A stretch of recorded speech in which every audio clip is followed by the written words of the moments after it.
أعوذ بالله من الشيطان الرجيم. بسم الله الرحمن الرحيم. إن الذين يأكلون أموال اليتامى ظلما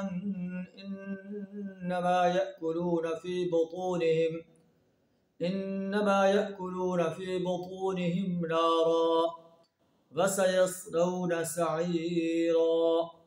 صدق اللہ العظیم.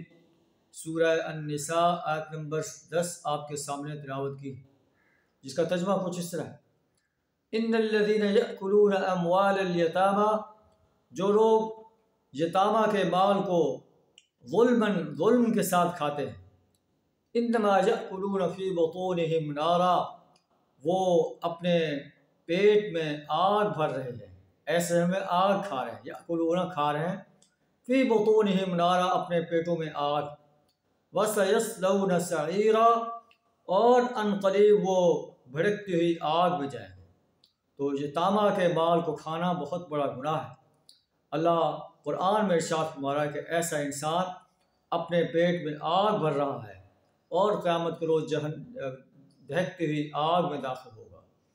اللہ سے دعا کریں ہمیں یتامہ کے مال کھانے سے اپنی پناہ عطا فرمائے۔